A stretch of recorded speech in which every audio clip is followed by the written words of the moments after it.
ശ്രീരാമ രാമ രാമ ശ്രീരാമചന്ദ്ര ജയ. ശ്രീരാമ രാമ രാമ ശ്രീരാമഭദ്ര ജയ.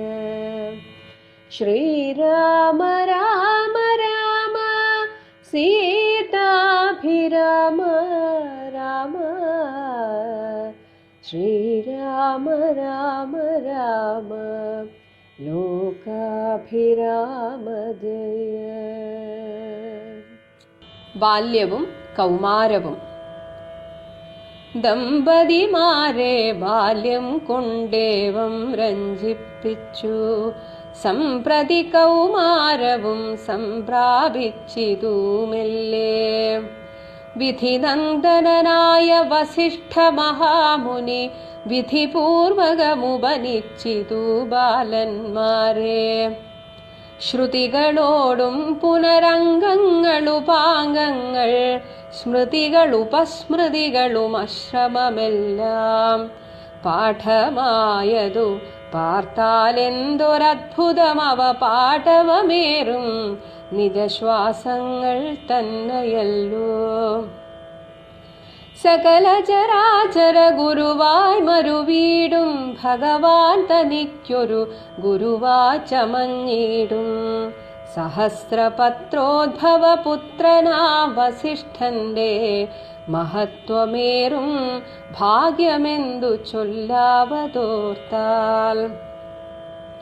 ധനുർവേദാംഭോനിധി പാരകന്മാരായി വന്നു തനയന്മാരെന്നതു കണ്ടോരു ദശരഥൻ. മനസ്സി വളർന്നൊരു പരമാനന്ദം പൂണ്ടു മുനിനായകനെയുമാനന്ദിപ്പിച്ചു നന്നായി.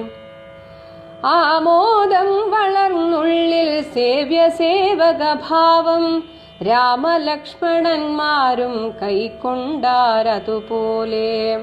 കോമളന്മാരായി മേവും ഭരതശത്രുഘ്നന്മാർ സ്വാമി ഭൃത്യഗഭാവം കൈക്കൊണ്ടാരനുദിനം. രാഘവനതു കാലമേകദാ കുതൂഹലാൽ വേഗമേറിയിടുന്നൊരു തുരകരത്നമേറിയേ. പ്രാണസംഹിതനായ ലക്ഷ്മണനോടും ചേർന്നു ബാണതൂണീര ബാണാസന തൂണികൾ പൂണ്ടു.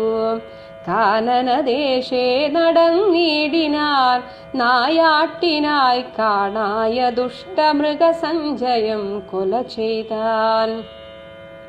ഹരിണഹരി കരികരട്ടി ഗിരികിരി ഹരിശാർദൂലാദികൾ അമിതവന്യമൃഗം വധിച്ചു കൊണ്ടുവന്നു ജനകൻ കാൽക്കൽ വെച്ചു വിധിച്ച വണ്ണം നമസ്കരിച്ചു വണങ്ങിനാൻ.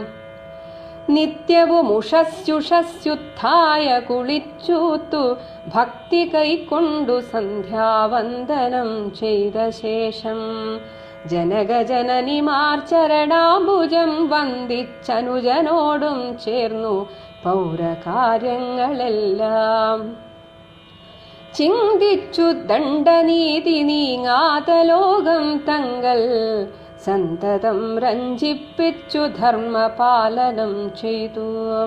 ബന്ധുക്കളോടും ഗുരുഭൂതന്മാരോടും ചേർന്നു സന്തുഷ്ടാത്മനാ മൃഷ്ടഭോജനം കഴിച്ചത്. ധർമ്മശാസ്ത്രാദി പുരാണ ഇതിഹാസങ്ങൾ കേട്ടു. നിർമ്മല ബ്രഹ്മാനന്ദലീന ചേതസാ നിത്യം പരമൻ പരാപരൻ പരബ്രഹ്മാഖ്യൻ പരൻ പുരുഷൻ പരമാത്മാ പരമാനന്ദമൂർത്തി ഭൂമിയിൽ മനുഷ്യനായ അവതാരം ചെയ്തേവം ഭൂമിപാലക വൃത്തി കൈക്കൊണ്ടു വാണിടിനാൻ. ചേതസാ വിചാരിച്ചു കാൺകിലോ പരമാർത്ഥമേതുമേ ചെയ്യുന്നോ നല്ലില്ലല്ലോ വികാരവും. ചിന്തിക്കിൽ പരിണാമമില്ലാതൊരാത്മാനന്ദമെന്തൊരു മഹാമായ വൈഭവം. ചിത്രം ചിത്രം. വിശ്വാമിത്രന്റെ യാഗരക്ഷ. അക്കാലം വിശ്വാമിത്രനാകിയ മുനികുലമുഖ്യനും അയോധ്യയ്ക്കമ്മാരെഴുന്നള്ളിയിടിനാൻ. രാമനായവനിൽ മായയാ ജനിച്ചൊരു കോമളമായ രൂപം പൂണ്ടൊരു പരാത്മാനം. സത്യജ്ഞാനാനന്ദാനന്ദാമൃതം കണ്ടുകൊള്ളുവാൻ ചിത്തത്തിൽ നിറഞ്ഞാശു വഴിഞ്ഞ ഭക്തിയോടെ കൗശികൻ തന്നെ കണ്ടു ഭൂപതി ദശരഥനാശു സംഭ്രമത്തോടും പ്രത്യുത്ഥാനവും ചെയ്തു. വിധിനന്ദനോടും ചെന്നെതിരേറ്റു യഥാവിധി പൂജയും ചെയ്തു വന്ദിച്ചു നിന്നു ഭക്ത്യാ. സസ്മിതം മുനിവരൻ തന്നോടു ചൊല്ലിയിടിനാൻ, അസ്മജ്ജന്മവുമിന്നു വന്നിതു സഫലമായി. നിന്തിരുവടി എഴുന്നള്ളിയ മൂലം കൃതാർത്ഥാന്തരാത്മാവായതു ഞാനിഹ തപോനിധേ. ഇങ്ങനെയുള്ള നിങ്ങളെഴുന്നള്ളിയിടും ദേശം മംഗളമായി വന്നാശു സമ്പത്തും താനേ വരും. എന്തൊന്നു ചിന്തിച്ചെഴുന്നള്ളിയതെന്നുമിപ്പോൾ നിന്തിരുവടി അരുൾ ചെയ്യണം ദയാനിധേ. എന്നാലാകുന്നതെല്ലാം ചെയ്വൻ ഞാൻ മടിയാതെ, ചൊന്നാലും പരമാർത്ഥം താപസകുലപതേ. വിശ്വാമിത്രനും പ്രീതനായരുൾ ചെയ്തിടിനാൻ, വിശ്വാസത്തോടു ദശരഥനോടതു നേരം. ജ്ഞാനമാവാസ്യതോറും പിതൃദേവാദികളെ ധ്യാനിച്ചു ചെയ്തിടുന്ന ഹോമത്തെ മുടക്കുന്നോർ മാരീചസുബാഹുമുഖ്യന്മാരാം നക്തഞ്ചരന്മാരിരുവരും അനുജന്മാരായുള്ളോരും അവരെ നിഗ്രഹിച്ചു യാഗത്തെ രക്ഷിപ്പാനായി അവനീപതേ രാമദേവനെ അയക്കേണം. പുഷ്കരോദ്ഭവപുത്രൻ തന്നോടും നിരൂപിച്ചു, ലക്ഷ്മണനെയും കൂടെ നൽകണം മടിയാതെ. നല്ലതു വന്നിടുക നിനക്കു മഹീപതേ, കല്യാണമതേ കരുണാനിധേ ധരാപദേ.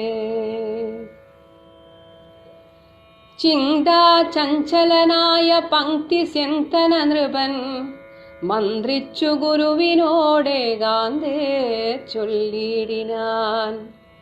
എന്തു ചൊൽവതു ഗുരോ, നന്ദനൻ തന്നെ മമ സന്ധ്യതിച്ചിടുവതിനില്ലല്ലോ ശക്തിയൊട്ടും. എത്രയും കൊതിച്ച കാലത്തിങ്കൽ ദൈവവശാൽ സിദ്ധിച്ച തനയനാം രാമനെ പിരിയുമ്പോൾ നിർണയം മരിക്കും ഞാൻ. രാമനെ നൽകിയിടാഞ്ഞാൽ അന്വയനാശം കൂടെ വരുത്തും വിശ്വാമിത്രൻ. എന്തൊന്നു നല്ലതിപ്പോളെന്നു നിൻ തിരുവടി ചിന്തിച്ചു തിരിച്ചരുളി ചെയ്തിടുക വേണം. എങ്കിലോ ദേവഗുഹ്യം കേട്ടാലും അതിഗോപ്യം, സങ്കടമുണ്ടാകേണ്ട സന്തതം ധരാപദേ. മാനുഷനല്ല രാമൻ മാനവശിഖാമണേ, മാനമില്ലാതെ പരമാത്മാവു സദാനന്ദൻ. പത്മസംഭവൻ മുന്നം പ്രാർത്ഥിക്ക മൂലമായി, പത്മലോചനൻ ഭൂമിഭാരത്തെ കളവാനായി. നിന്നുടെ തനയനായി കൗസല്യാദേവി തന്നിൽ വന്നവതരിച്ചിതു വൈകുണ്ഠൻ നാരായണൻ. നിന്നുടെ പൂർവജന്മം ചൊല്ലുവൻ ദശരഥ, മുന്നം നീ ബ്രഹ്മാത്മജൻ കശ്യപ പ്രജാപതി. നിന്നുടെ പത്നിയാകുമതിഥി കൗസല്യ കേളന്നിരുവരും കൂടി സന്തതിയുണ്ടാവാനായി ബഹുവത്സരമുഗ്രം തപസ്സു ചെയ്തു നിങ്ങൾ. മുഹുരാത്മനി വിഷ്ണു പൂജാധ്യാനാദിയോടും. ഭക്തവത്സലൻ ദേവൻ വരദൻ ഭഗവാനും പ്രത്യക്ഷീകരിച്ചു നീ വാങ്ങിക്കൊൾവരമെന്നാൻ. പുത്രനായി പിറക്കേണമെനിക്കു ഭവാനെന്നു സത്വരമപേക്ഷിച്ച കാരണമിന്നു നാഥൻ. പുത്രനായി പിറന്നിതു രാമനെന്നറിഞ്ഞാലും പൃഥ്വീന്ദ്ര ശേഷൻ തന്നെ ലക്ഷ്മണനാകുന്നതും. ശംഖചക്രങ്ങളല്ലോ ഭരതശത്രുഘ്നന്മാർ ശങ്ക കൈവിട്ടു കേട്ടുകൊണ്ടാലുമിനിയും നീ. യോഗമായാദേവിയും സീതയായി മിഥിലയിൽ യാഗവേളായാമയോനിജയായുണ്ടായി വന്നു. ആഗതനായാൻ വിശ്വാമിത്രനും അവർ തമ്മിൽ യോഗം കൂടിയിടുവതിനെന്നറിഞ്ഞിടണം നീ. എത്രയും ഗുഹ്യമിതു വക്തവ്യമല്ല താനും, പുത്രനെ കൂടെ അയച്ചിടുക മടിയാതെ. സന്തുഷ്ടനായ ദശരഥനും കൗശികനെ വന്ദിച്ചു യഥാവിധി പൂജിച്ചു ഭക്തിപൂർവം. രാമലക്ഷ്മണന്മാരെ കൊണ്ടുപോയിക്കൊണ്ടാലുമെന്നാമോദം പൂണ്ടു നൽകി ഭൂപതി പുത്രന്മാരെ. വരിക രാമ ലക്ഷ്മണ വരികയെന്നരികെ ചേർത്തു മാറിലണച്ചു ഗാഠം ഗാഠം. പുണർന്നുടൻ നുകർന്നു ശിരസിങ്കൽ ഗുണങ്ങൾ വരുവാനായി പോവിനെന്നുര ചെയ്താൻ. ജനകജനനിമാർ ചരണാംബുജം കൂപ്പി മുനിനായകൻ ഗുരുപാദവും വന്ദിച്ചുടൻ. വിശ്വാമിത്രനെ ചെന്നു വന്ദിച്ചു കുമാരന്മാർ. വിശ്വരക്ഷാർത്ഥം പരിഗ്രഹിച്ചു മുനീന്ദ്രനും. ചാപതൂണീര ബാണഖഡ്ഗപാണികളായ ഭൂപതി കുമാരന്മാരോടും കൗശിക മുനി യാത്രയുമയപ്പിച്ചാശീർവാദങ്ങളും ചൊല്ലി തീർത്ഥപാദന്മാരോടും നടന്നു വിശ്വാമിത്രൻ. മന്ദം പോയി ചില ദേശം കടന്നോരനന്തരം മന്ദഹാസവും പൂണ്ടങ്ങരുളി ചെയ്തു മുനി. രാമ രാഘവ രാമ ലക്ഷ്മണകുമാരാ കേൾ. കോമളന്മാരായുള്ള ബാലന്മാരല്ലോ നിങ്ങൾ. ദാഹമെന്തെന്നും വിശപ്പെന്തെന്നും അറിയാതെ ദേഹങ്ങളല്ലോ മുന്നം നിങ്ങൾക്കെന്നതു മൂലം. ദാഹവും വിശപ്പുമുണ്ടാകാതെ ഇരിപ്പാനായി മഹാത്മമേറുന്നൊരു വിദ്യകളിവ രണ്ടും.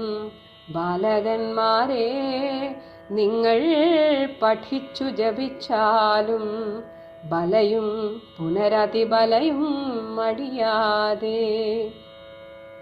ദേവനിർമ്മിതകളീ വിദ്യകളെന്നു രാമദേവനും അനുജനും ഉപദേശിച്ചു മുനി. ക്ഷുത്പിപാസാദികളും തീർന്ന ബാലന്മാരുമായപ്പോഴേ ഗംഗ കടന്നീടിനാൻ വിശ്വാമിത്രൻ. ദമ്പതിമാരെ ബാല്യം കൊണ്ടേവം രഞ്ജിപ്പിച്ചു, അവരെ സന്തോഷിപ്പിച്ച്, സംപ്രതി ഇപ്പോൾ കൗമാരവും സംപ്രാപിച്ചിതു, ഇപ്പോഴത്തെ അവസ്ഥ പറയുന്നു, അവർ കൗമാരത്തിൽ എത്തി മെല്ലെ. വിധിനന്ദനായ, വിധിനന്ദനൻ ബ്രഹ്മാവിന്റെ പുത്രനായ വസിഷ്ഠ മഹാമുനി വിധിപൂർവകം ഉപനിച്ചിതു, ഉപനയനമൊക്കെ വിധിപൂർവകം ചെയ്തു ബാലന്മാരെ. ശ്രുതികളോടും പുനരംഗങ്ങൾ ഉപാംഗങ്ങൾ, ശ്രുതി വേദം, ഒപ്പം അംഗങ്ങൾ വേദാംഗങ്ങൾ, ശിക്ഷ, കൽപ്പം, നിരുക്തം തുടങ്ങിയ വേദാംഗങ്ങൾ, ഒപ്പം ഉപാംഗങ്ങൾ, ഉപാംഗങ്ങളായിട്ടുള്ള ധനുർവേദം, വേദത്തിന്റെ ഉപാംഗങ്ങൾ, ധനുർവേദം, ഗാന്ധർവവേദം തുടങ്ങിയ വേദങ്ങളും, സ്മൃതികളും ഉപസ്മൃതികളും, സ്മൃതികൾ യാജ്ഞവൽക്യ സ്മൃതി, മനുസ്മൃതി തുടങ്ങിയ സ്മൃതികൾ, ഒപ്പം ഉപസ്മൃതികൾ, അങ്ങനെയുള്ള എല്ലാ ഗ്രന്ഥങ്ങളും പഠിപ്പിച്ചു. ഇതൊക്കെ തന്നെ അശ്രമമെല്ലാം പാഠമായതു, ഒട്ടും വിഷമമില്ലാതെ വളരെ എളുപ്പമായിട്ട് ഇതൊക്കെ ഭഗവാന് പാഠമായതിനെ കുറിച്ച് പറയുകയാണ്. എന്നാൽ എഴുത്തച്ഛൻ ചോദിക്കുകയാണ്, പാർത്താൽ എന്തൊരത്ഭുതം, ഇതിലെന്താ ഇപ്പൊ അത്ഭുതപ്പെടാനുള്ളത്? കാരണം അവ പാടവമേറും നിജശ്വാസങ്ങൾ തന്നെയല്ലോ. ഭഗവാനെ, അങ്ങയുടെ ആ വിരാട് സ്വരൂപത്തിൽ നിന്നാണ് വേദങ്ങളും ഉപനിഷത്തുക്കളും എല്ലാം ഇവിടെ ഉണ്ടായത് എന്നാണ് പറയപ്പെടുന്നത്. അപ്പോൾ ആ വിരാട് പുരുഷൻ തന്നെ ഇവിടെ ഒരു അവതാരമെടുത്തു വന്നാൽ ഇതൊക്കെ മറ്റൊരാൾ പഠിപ്പിക്കുന്നു എന്നതൊക്കെ ഒരു മായയിലുള്ള ഒരു കാട്ടിക്കൂട്ടലുകൾ, ഒരു ഭഗവാന്റെ ലീലകളാണ്. അപ്പൊ തൻ്റെ ശ്വാസങ്ങൾ തന്നെ തനിക്ക് പാഠമാകുന്നു എന്നതിൽ, അത്രയും പെട്ടെന്ന് പാഠമാകുന്നു എന്നതിൽ ഇതിൽ അത്ഭുതപ്പെടാനൊന്നുമില്ല. സകല ചരാചര ഗുരുവായി മരുവിടും ഭഗവാൻ തനിക്കൊരു, ഭഗവാന്, ഈ സകല ചരാചരത്തിൻ്റെയും ഗുരുവായിട്ടുള്ള ഭഗവാൻ തനിക്ക്, ഭഗവാന് ഒരു ഗുരുവായി ചമഞ്ഞിടും. ആ ഭഗവാന് ഗുരുവായിട്ടിരിക്കാൻ സഹസ്രപത്രോദ്ഭവപുത്രനാം ബ്രഹ്മാവിന്റെ പുത്രനായിട്ടുള്ള ആ വസിഷ്ഠന്റെ മഹത്വമേറും, അതൊരു മഹത്വമാണ്. സകല ചരാചരങ്ങളുടെയും ഗുരുനാഥനായ ഭഗവാന് ഗുരുവായിട്ടിരിക്കാനുള്ള ആ മഹാഭാഗ്യം ലഭിച്ച വസിഷ്ഠന്റെ മഹത്വം, ഭാഗ്യം എന്ത് ചൊല്ലാവതോർത്താൽ, അതിനെക്കുറിച്ച് മഹാഭാഗ്യം എന്നല്ലാതെ എന്ത് പറയാനാണ്? ധനുർവേദ അംഭോനിധി പാരകന്മാരായി വന്നു. ധനുർവേദം ആ ഒരു ആയുധ വിദ്യയൊക്കെ അതിൻ്റെ അംഭോനിധി പാരകന്മാർ, എന്നാൽ അതൊരു സാഗരമാണെങ്കിൽ അത് വളരെ വേഗം ഇവരൊക്കെ കടന്നു. അതായത് അതിൽ അത്രയും സമർത്ഥരായി. ഇങ്ങനെ സമർത്ഥരായി എന്ന് തൻ്റെ തനയന്മാരെന്നത് കണ്ടൊരു ദശരഥൻ, തൻ്റെ മക്കളൊക്കെ അത്രയും സമർത്ഥരായിട്ടുള്ള പോരാളികളായിരിക്കുന്നു എന്ന് കണ്ട ദശരഥൻ മനസ്സിൽ വളർന്നൊരു പരമാനന്ദം പൂണ്ട് മുനിനായകനെയും ആനന്ദിപ്പിച്ചു നന്നായി. അപ്പൊ ഇവിടെ ഈ ഒരു പഠനത്തിനുമൊക്കെ നേതൃത്വം കൊടുത്ത മുനിനായകനായിട്ടുള്ള വസിഷ്ഠനെ എല്ലാ വിധത്തിലും അദ്ദേഹം ആഗ്രഹിക്കുന്ന വിധത്തിൽ അദ്ദേഹത്തെ സന്തോഷിപ്പിച്ചു ദശരഥൻ. ഇനി പറയുന്നു, രാമലക്ഷ്മണന്മാരും ഭരതശത്രുഘ്നന്മാരും തമ്മിൽ ഒരു സ്വാമി ഭൃത്യഭാവം, അതാണ് ആമോദം വളർന്നുള്ളിൽ സേവ്യ സേവക ഭാവം. സേവകനായിട്ട് ലക്ഷ്മണനും താൻ സേവിക്കുന്ന തൻ്റെ ഒരു ആചാര്യനെ പോലെയാണ് ശ്രീരാമചന്ദ്രനെ കാണുന്നത്. ഇതേപോലെ കോമളന്മാരായി മേവും ഭരതശത്രുഘ്നന്മാർ അവരും തമ്മിൽ സ്വാമി ഭൃത്യക ഭാവം. അവർ തമ്മിലും ഭരതനെ ഒരു സ്വാമിയെ പോലെയാണ് ശത്രുഘ്നൻ കാണുന്നത്. അങ്ങനെ അവർ കൈക്കൊണ്ടാരനുദിനം. ആ ഒരു രീതിയിലാണ് അവർ ഇങ്ങനെ വളർന്നു വന്നത്. രാഘവൻ അതുകാലം ഏകത, ഒരിക്കൽ കുതൂഹലാൽ, ഒരു കൗതുകത്തിന്. കാരണം ധനുർവിദ്യയൊക്കെ പഠിച്ചു കഴിഞ്ഞാൽ അതിൻ്റെ ഒരു പരീക്ഷ എന്ന പോലെയാണ് നായാട്ടൊക്കെ നടത്തുന്നത്. അങ്ങനെ ഒരു കൗതുകത്തിന് വേഗമേറിയിടുന്നൊരു തുരകരത്നം, ഒരു കുതിരയുടെ മുകളിലേറിയിട്ട് പ്രാണസംമിതനായ ലക്ഷ്മണനോടും ചേർന്ന് ബാണാസന തൂണികൾ, ബാണതൂണീരം ആവനാഴി, ബാണാസനം ആ ഒരു വില്ല്, ആ വില്ല് കയ്യിൽ വെച്ചുകൊണ്ട് കാനനദേശേ, കാനനം തോറും നടന്നിടിനാൻ നായാട്ടിനായിട്ട്. അപ്പോൾ കയ്യിൽ എല്ലാവിധ ആയുധങ്ങളോടും കൂടെ കാനനത്തിൽ നായാട്ടിനായി പോയി അവിടെ കാണായ ദുഷ്ടമൃഗ സഞ്ചയം കൊല ചെയ്താൻ. അപ്പൊ ഇവിടെ ദുഷ്ടമൃഗങ്ങൾ എന്ന് പറയുന്നുണ്ടെങ്കിലും ഇനി പറയാൻ പോകുന്നതിൽ ചിലത് മാത്രമേ ഉള്ളൂ ദുഷ്ടമൃഗങ്ങൾ.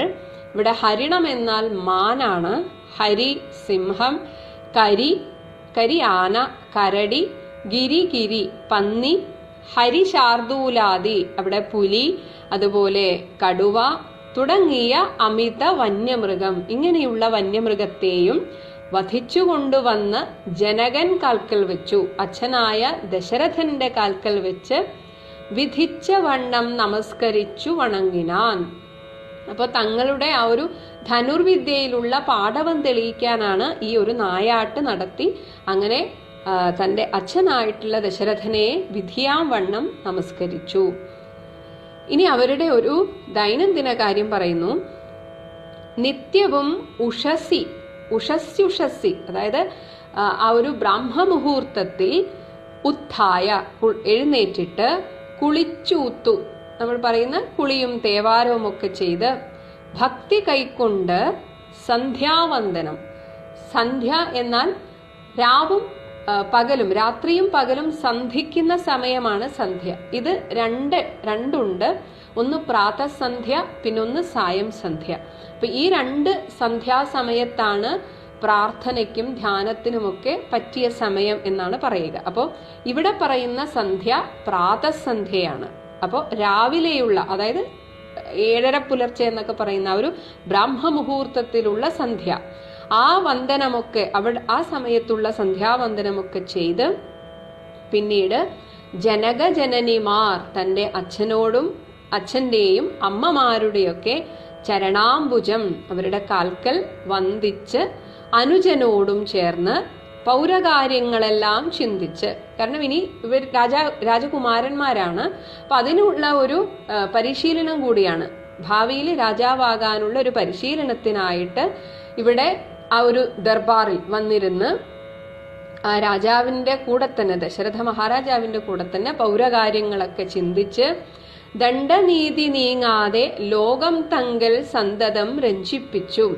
യാതൊരു വിധത്തിലുള്ള ആ ഒരു വിട്ടുവീഴ്ചയും ചെയ്യാത്ത ദണ്ഡനീതി അങ്ങനെ ചെയ്തുകൊണ്ട് ആ ലോകത്തിനെ മുഴുവൻ രഞ്ജിപ്പിച്ച് സന്തോഷിപ്പിച്ചുകൊണ്ട് ധർമ്മപാലനം ചെയ്തു. വളരെ ധാർമ്മികമായിട്ടുള്ള ഒരു അവരുടേതായ രീതിയിലുള്ള ഒരു പരിപാലനം ചെയ്തു.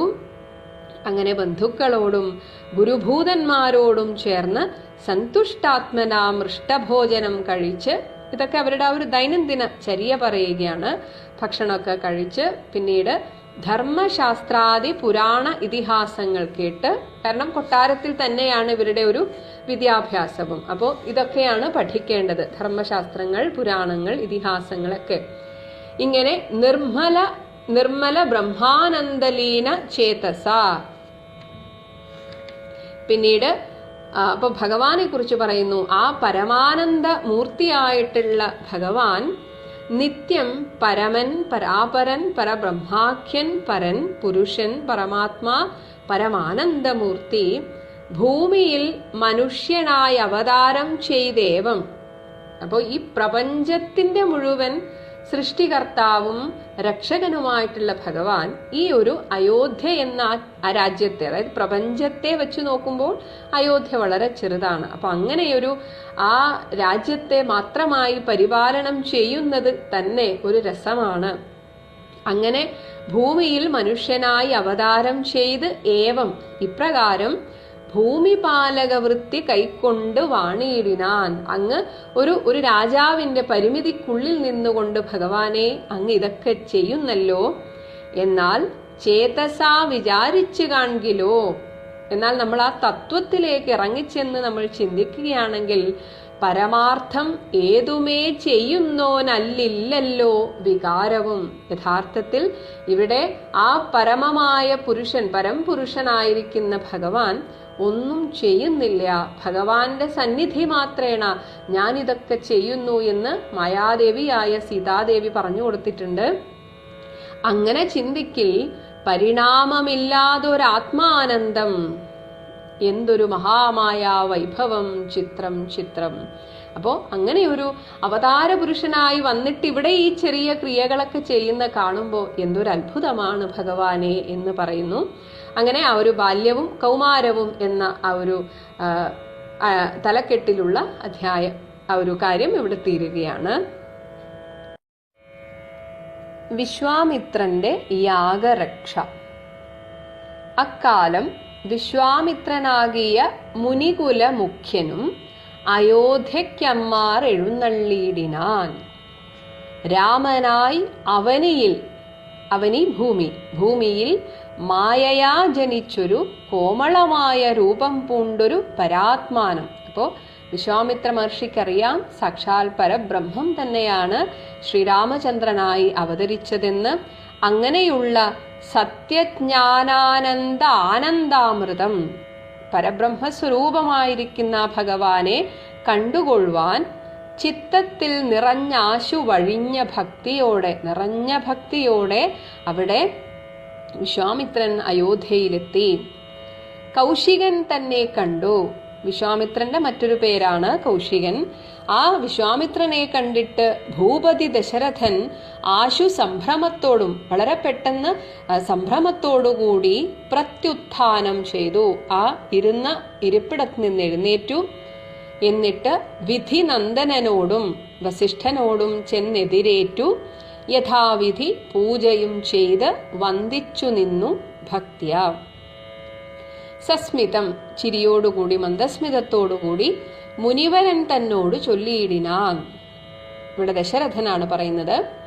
അസ്മത് ജന്മം, അസ്മത് ഞങ്ങളുടെ ജന്മവും ഇന്നു വന്നിതു സഫലമായി. നിന്തിരുവടി എഴുന്നള്ളിയ മൂലം കൃതാർത്ഥ അന്തരാത്മാവായതു. എൻ്റെ അന്തരാത്മാവ്, എൻ്റെ ഹൃദയം നിറഞ്ഞിരിക്കുന്നു. ഞാനിഹ തപോനിധേ, അല്ലയോ തപോനിധേ.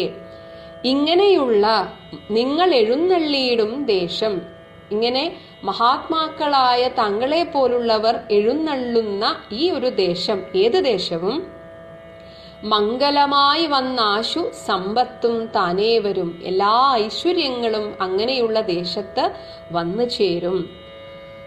എന്നിട്ട് ചോദിക്കുകയാണ്, എന്തൊന്ന് ചിന്തിച്ചെഴുന്നള്ളിയതെന്നും ഇപ്പോൾ നിന്തിരുവടി അരുൾ ചെയ്യണം ദയാനിധേ. അങ്ങ് എന്ത് ചിന്തിച്ചുകൊണ്ടാണ്, എന്ത് കാര്യത്തിനായിട്ടാണ് ഇപ്പോൾ വന്നതെന്ന് ദയവ് ചെയ്ത് പറയണം.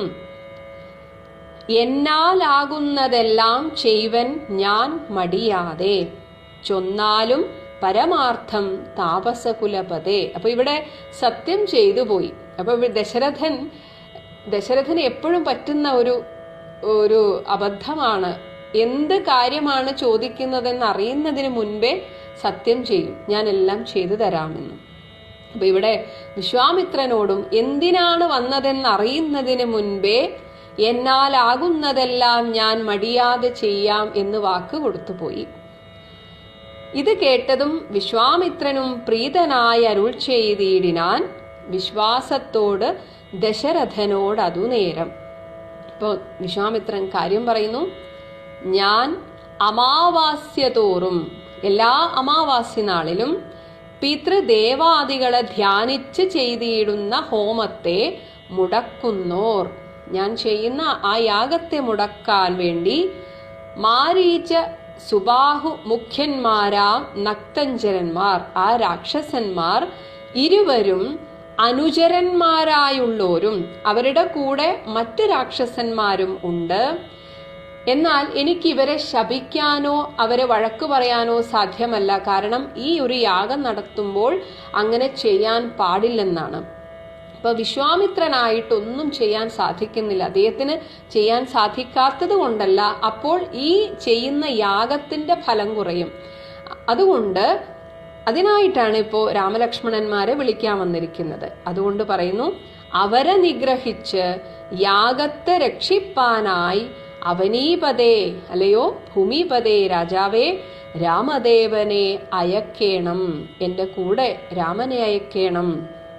എന്നിട്ട് അങ്ങോട്ട് പറയാണ്, പുഷ്കരോദ്ഭവ പുത്രൻ തന്നോടും. പുഷ്കരോദ്ഭവ പുത്രൻ വസിഷ്ഠൻ.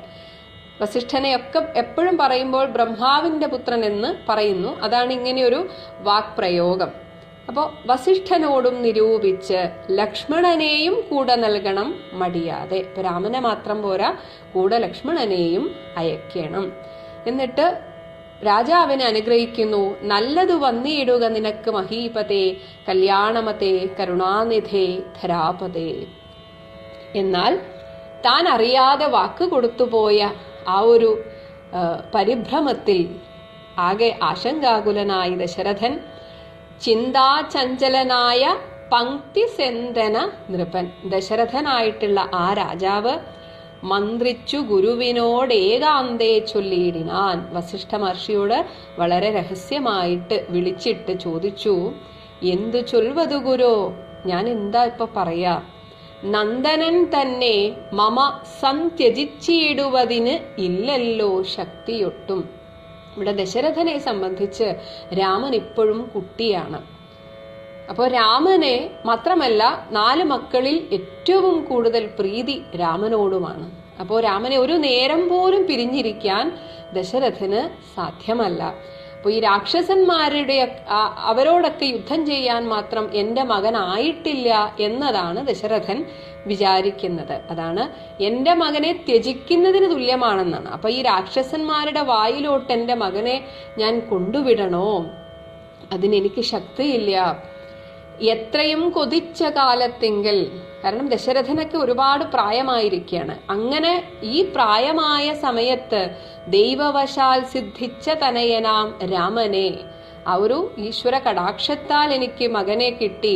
ഇങ്ങനെയുള്ള രാമനെ പിരിയുമ്പോൾ നിർണയം മരിക്കും, ഞാൻ മരിച്ചു പോകും ഗുരു എന്ന് വസിഷ്ഠ മഹർഷിയോട് പറയുന്നു. എന്നാലോ ഇവിടെ മറ്റൊരു പ്രശ്നവും കൂടിയുണ്ട്. രാമനെ നൽകിയിടാഞ്ഞാൽ ഇനി ഞാൻ ഈ മടി കാരണം രാമനെ ഞാൻ കൊടുക്കുന്നില്ല എന്ന് വെച്ചാലോ അന്വയനാശം കൂടെ വരുത്തും വിശ്വാമിത്രൻ. അന്വയം എന്നാൽ നമ്മുടെ ഈ വംശം, ഈ ഒരു കുലത്തിന് നാശം വരുത്തുമല്ലോ ആ വിശ്വാമിത്രൻ. കാരണം അത്രയും വലിയ തപസ് ചെയ്ത ബ്രഹ്മർഷിയാണ് അദ്ദേഹം, രാജർഷിയാണ് അദ്ദേഹം. ഇനി ഞാൻ എന്ത് ചെയ്യും? എന്തൊന്നു നല്ലതിപ്പോൾ എന്ന് നിന്തിരുവടി ചിന്തിച്ച് തിരിച്ചരുളി ചെയ്തിടുക വേണം. എന്നെ ഈ ഒരു വിഷമഘട്ടത്തിൽ നിന്ന് എന്നെ ഒന്ന് രക്ഷിച്ചാലും ഗുരു എന്ന് വസിഷ്ഠനോട് വളരെ രഹസ്യമായി, കാരണം വിശ്വാമിത്രൻ കേൾക്കാനും പാടില്ല, അങ്ങനെ പറഞ്ഞു. അപ്പോ ദശരഥന്റെ ഒരു സമാധാനത്തിന് വേണ്ടി ഇവിടെ വസിഷ്ഠ മഹർഷി രാമനെ കുറിച്ചുള്ള രഹസ്യം പറയുന്നു. എങ്കിലോ ദേവഗുഹ്യം, ദേവന്മാർക്ക് മാത്രം അറിയാവുന്ന ഈ രഹസ്യം കേട്ടാലും അതിഗോപ്യം, അത് അത്യന്തം രഹസ്യമാണ്. ഇത് ആരോടും പരസ്യമായി പറയാൻ പാടില്ല. ഇപ്പോൾ ഞാനിത് അങ്ങയോട് പറയുന്നത് അങ്ങേക്ക് സങ്കടമുണ്ടാകേണ്ട എന്ന് വിചാരിച്ചാണ്. സന്തതം ധരാപതേ, അല്ലയോ രാജാവേ, അങ്ങേക്ക് സങ്കടം വരരുത് എന്ന് വിചാരിച്ചാണ്. മാനുഷനല്ല രാമൻ, മാനവശിഖാമണേ, അല്ലയോ രാജാവേ, മാനമില്ലാതെ അളക്കാൻ പറ്റാത്ത പരിധിയില്ലാത്ത പരമാത്മാവ് സദാനന്ദൻ എന്തിനു വേണ്ടി ഇനി ഭഗവാൻ അവതരിച്ചു എന്ന് പറയുന്നു. പത്മസംഭവൻ മുന്നം, ബ്രഹ്മാവ് മുൻപ് പ്രാർത്ഥിക്യമൂലമായി പത്മലോചനൻ സാക്ഷാൽ മഹാവിഷ്ണു ഭൂമിഭാരത്തെ കളവാനായി നിന്നുടെ തനയനായി കൗസല്യാദേവി തന്നിൽ വന്നവതരിച്ചിത് വൈകുണ്ഠൻ നാരായണൻ. സാക്ഷാൽ നാരായണമൂർത്തിയാണിപ്പോൾ രാമനായി വന്നിരിക്കുന്നത്. ഇനി നിന്നുടെ പൂർവജന്മം ചൊല്ലുവൻ ദശരഥ. നീ ആരായിരുന്നു എന്ന് ഞാൻ പറയാം. മുന്നം നീ ബ്രഹ്മാത്മജൻ, ആ ബ്രഹ്മാവിന്റെ മകനായിട്ടുള്ള കശ്യപ പ്രജാപതിയായിരുന്നു. നിന്നുടെ പത്നിയാകും അദിതി, അദിതി ദേവി ഇപ്പോഴിതാ കൗസല്യയായി ജനിച്ചിരിക്കുന്നു. അദിതി കൗസല്യ, കേൾക്കൂ, അന്നിരുവരും, നിങ്ങൾ അന്ന് രണ്ടുപേരും കൂടി സന്തതി ഉണ്ടാവാനായി, ഒരു കുഞ്ഞ് ജനിക്കുവാനായിട്ട് ബഹുവത്സരം, വളരെ കാലം ഉഗ്രം തപസ് ചെയ്തു. നിങ്ങൾ ഒരുപാട് കാലം തപസ് ചെയ്തു. മുഹുരാത്മനി, വീണ്ടും വീണ്ടും നിങ്ങളുടെ ഉള്ളിൽ വിഷ്ണു പൂജാ ധ്യാനാദിയോടും അങ്ങനെയൊക്കെ ചെയ്തതുകൊണ്ട് ഭക്തവത്സലൻ ദേവൻ, ആ മഹാവിഷ്ണു വരദായകനായ ഭഗവാനും പ്രത്യക്ഷീകരിച്ചു, നിങ്ങളുടെ മുന്നിൽ പ്രത്യക്ഷനായി. എന്നിട്ട് പറഞ്ഞു, നീ വാങ്ങിക്കൊൾ വരം. എന്താണ് വരം വേണ്ടത്? ചോദിച്ചോളൂ എന്ന് പറഞ്ഞു. അപ്പോൾ നിങ്ങൾ ആവശ്യപ്പെട്ടത്, പുത്രനായി പിറക്കേണം എനിക്ക് ഭവാൻ, അങ്ങെനിക്ക് പുത്രനായി ജനിക്കണമെന്ന് സാക്ഷാൽ മഹാവിഷ്ണുവിനോട് നിങ്ങൾ സത്വരം അപേക്ഷിച്ച കാരണം, അങ്ങനെ പറഞ്ഞത് കാരണം ഇന്ന് നാഥൻ, ആ മഹാവിഷ്ണു പുത്രനായി പിറന്നിതു രാമനെന്നറിഞ്ഞാലും. അതാണ് സാക്ഷാൽ ശ്രീരാമചന്ദ്രൻ. പൃഥ്വീന്ദ്ര, അത് മാത്രമല്ല ഹേ രാജാവേ, ശേഷൻ തന്നെ, ആദിശേഷൻ തന്നെയാണ് ലക്ഷ്മണനാകുന്നതും. ഇനി ശംഖചക്രങ്ങളല്ലോ, ഭഗവാന്റെ ആ കയ്യിലെ ശംഖും ചക്രവും ഒരു രൂപം ധരിച്ചു വന്നവരാണല്ലോ ഭരതശത്രുഘ്നന്മാർ. അതുകൊണ്ട് ശംഖ കൈവിട്ട് കേട്ടുകൊണ്ടാലും ഇനി. അത് മാത്രമല്ല, ഈ വിശ്വാമിത്രൻ ഇവിടെ വന്നതിന് മറ്റൊരു നിയോഗം കൂടിയുണ്ട്. യോഗമായാദേവിയും സീതയായി മിഥിലയിൽ, യോഗമായാദേവി അതായത് സാക്ഷാൽ മഹാവിഷ്ണുവിന്റെ ഭാര്യയായിട്ടുള്ള മഹാലക്ഷ്മി സീതയായിട്ട് മിഥിലയിൽ യാഗവേളയിൽ അവിടെ യാഗം ചെയ്ത സമയത്ത് അയോനിജയായി, ആ മണ്ണിൽ നിന്നും അവിടെ രാജാവായ ജനകന് കിട്ടിയിട്ടുണ്ട് ആ സീതാദേവിയെ. ഇങ്ങനെ ആഗതനായാൻ വിശ്വാമിത്രൻ എന്തിനാണ്? അവർ തമ്മിൽ യോഗം കൂടിയിടുവതിന് എന്നറിഞ്ഞിടണം നീ. ഈ യോഗമായാദേവിയായിട്ടുള്ള സീതയും സാക്ഷാൽ മഹാവിഷ്ണുവായിട്ടുള്ള ശ്രീരാമചന്ദ്രനും കൂടിച്ചേരാനുള്ള സമയമായിരിക്കുന്നു. ആ കൂട്ടിച്ചേർക്കാനുള്ള നിയോഗം ഈ വിശ്വാമിത്രനാണ്. അതുകൂടെ രാജാവേ അങ്ങറിയുക. എത്രയും ഗുഹ്യമിത്, ഇത് രഹസ്യമാണ്. യഥാർത്ഥത്തിൽ ഇത് പറയാൻ പാടില്ല, അതാണ് വക്തവ്യമല്ല, പറയാൻ പാടില്ലാത്തതായിരുന്നു. പക്ഷേ അങ്ങയുടെ ഈ ഒരു വിഷമം കണ്ട് ഞാൻ പറഞ്ഞു പോയതാണ്. അതുകൊണ്ട് ഒട്ടും വിഷമിക്കാതെ പുത്രനെ കൂടെ അയച്ചിടുക മടിയാതെ. അങ്ങ് അയച്ചോളൂ, ധൈര്യമായിട്ട് അയച്ചോളൂ. ഇത് കേട്ടപ്പോൾ സന്തുഷ്ടനായ ദശരഥനും കൗശികനെ വന്ദിച്ച് യഥാവിധി പൂജിച്ച് ഭക്തിപൂർവം രാമലക്ഷ്മണന്മാരെ കൊണ്ടുപോയിക്കൊണ്ടാലും എന്ന് ആമോദം പൂണ്ടു നൽകി ഭൂപതി പുത്രന്മാരെ. അങ്ങനെ സന്തോഷത്തോടുകൂടെ പിന്നെ ദശരഥൻ പറഞ്ഞു, ശരി, കൊണ്ടുപോയിക്കോളൂ. ദശരഥന്റെ അനുമതി കിട്ടിയപ്പോൾ വിശ്വാമിത്രൻ വിളിക്കുകയാണ്, വരിക രാമ, രാമ ലക്ഷ്മണ വരിക എന്ന് അരികെ ചേർത്തു മാറിലണച്ചു ഗാഠം ഗാഠം. അപ്പൊ വിശ്വാമിത്ര മഹർഷിക്ക് ആ ഒരു പരമാത്മാവാണെന്ന ആ ഒരു സൗഭാഗ്യത്തോടു കൂടിയാണ് അവരെ മാറിലണച്ചു. പുണർന്നുടൻ നുകർന്നു ശിരസിങ്കൽ ഗുണങ്ങൾ വരുവാനായി പോവിനെന്നുര ചെയ്താൻ. നമുക്ക് ഈ യാത്ര ശ്രീരാമചന്ദ്രനും ഗുണം ചെയ്യുവാനാണ്, അതുകൊണ്ട് നമുക്ക് പോവാം എന്ന് പറഞ്ഞ് അങ്ങനെ അവര് യാത്ര തിരിച്ചു. ജനക ജനനിമാർ ചരണാംബുജം കൂപ്പി തൻ്റെ അച്ഛൻ്റെയും അമ്മമാരുടെയും ഒക്കെ കാലിൽ വന്ദിച്ച് മുനിനായകനായിട്ടുള്ള വസിഷ്ഠ ഗുരുപാദവും വന്ദിച്ചുടൻ വിശ്വാമിത്രനെ ചെന്ന് വന്ദിച്ചു കുമാരന്മാർ. വിശ്വരക്ഷാർത്ഥം പരിഗ്രഹിച്ചു മുനീന്ദ്രനും. അങ്ങനെ ഈ ലോകത്തിന്റെ തന്നെ രക്ഷ ചെയ്യുവാനായിട്ട് ആ വിശ്വാമിത്രൻ ഇവരുടെ രണ്ടുപേരുടെയും കൈ പരിഗ്രഹിച്ചു, അതായത് കൈകൾ ചേർത്ത് പിടിച്ചു. അങ്ങനെ ചാപ തൂണീര ബാണ ഖഡ്ഗപാണികളായി, ചാപം വില്ല്, തൂണീരം ആവനാഴി, ബാണം അമ്പ്, ഖഡ്ഗം വാള്, ഇങ്ങനെയൊക്കെ കയ്യിലേന്തി അതൊക്കെ കയ്യിൽ വെച്ച് ഭൂപതി കുമാരന്മാരോടും ഈ രാജകുമാരന്മാരോടും കൗശികമുനി യാത്രയുമയപ്പിച്ച് ആശീർവാദങ്ങളും ചൊല്ലി, അങ്ങനെ എല്ലാവരും ഭൂപതി രാജാവ് ഇവരെയൊക്കെ ആശീർവാദം ചൊല്ലി അയച്ചു. ഇങ്ങനെ തീർത്ഥവാദന്മാരോടും നടന്നു വിശ്വാമിത്രൻ. ഇപ്പൊ വിശ്വാമിത്രൻ ഒറ്റയ്ക്കല്ല, മറ്റ് മഹർഷിമാരും ഉണ്ട് എന്ന് വേണം കരുതാൻ. അങ്ങനെ മന്ദം പോയി ചില ദേശം കടന്നോരനന്തരം മന്ദഹാസവും പൂണ്ടങ്ങരുളി ചെയ്തു മുനി. അങ്ങനെ പോകവേ വിശ്വാമിത്ര മഹർഷി ഈ രാമലക്ഷ്മണന്മാരോട് പറയുകയാണ്, രാമ രാഘവ രാമ ലക്ഷ്മണകുമാര കേൾക്കൂ, കോമളന്മാരായുള്ള ബാലന്മാരല്ലോ നിങ്ങൾ. ദാഹമെന്തെന്നും വിശപ്പെന്തെന്നുമറിയാത്ത ദേഹങ്ങളല്ലോ മുന്നം നിങ്ങൾക്കെന്നതുമൂലം. രാജകുമാരന്മാരാണ് എന്നതുകൊണ്ട് തന്നെ എപ്പോഴും ഭക്ഷണം അതിനൊന്നും ഒരു മുട്ടും വരാത്തതിനാൽ വിശപ്പ് എന്താണെന്ന് അറിയുന്നില്ല, ദാഹം എന്താണെന്ന് അറിയുന്നില്ല. കാരണം അപ്പോഴപ്പോൾ അവരാവശ്യപ്പെട്ടാലും ഇല്ലെങ്കിലും അവർക്ക് വന്നു കൊടുക്കും. അതുകൊണ്ട് പറയുന്നു, ഈ കാട്ടിൽ ഇനി കുറച്ച് ദിവസത്തേക്ക് നിങ്ങൾ ആഗ്രഹിക്കുമ്പോൾ അത് കിട്ടണമെന്നില്ല. അതുകൊണ്ട് ദാഹവും വിശപ്പും ഉണ്ടാകാതെ ഇരിപ്പാനായി, അതില്ലാതിരിക്കാൻ തോന്നാതിരിക്കാൻ മാഹാത്മ്യമേറുന്നൊരു വിദ്യകൾ, 2 വിദ്യകൾ ഞാൻ പഠിപ്പിച്ചു തരാം. ആ വിദ്യകൾ രണ്ടും ബാലകന്മാരെ നിങ്ങൾ പഠിച്ച് ജപിച്ചാലും, ഇതൊരു മന്ത്രവിദ്യയാണ്. ഇത് ജപിച്ച് ഉരുവിടുമ്പോൾ ആ ഉള്ളിൽ അത് മന്ത്രം ഹൃദിസ്ഥമാകുമ്പോൾ, അല്ലെങ്കിൽ അതിനെ നമ്മളത് മനസ്സിലേക്ക് അത് ആവാഹിക്കുമ്പോൾ ഈ ഒരു വിദ്യ ഫലിക്കും. ബലയും പുനരതിബലയും, ബല അതിബല, ഇങ്ങനെ പേരുള്ള ഈ 2 മന്ത്രങ്ങൾ മടിയാതെ നിങ്ങൾ പഠിച്ച് ജപിച്ചാലും.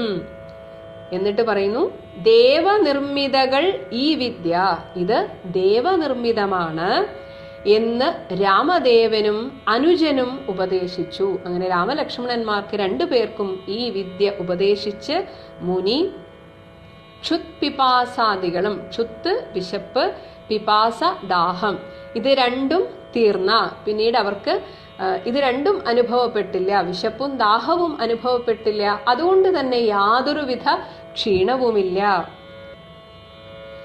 അങ്ങനെയുള്ള ബാലന്മാരുമായി അപ്പോഴേ ഗംഗ കടന്നിടിനാൻ വിശ്വാമിത്രൻ. അങ്ങനെ ഗംഗാനദി കടന്ന് അവരങ്ങനെ യാത്ര തുടരുകയാണ്. ഓം ശ്രീരാമചന്ദ്രായ നമഃ.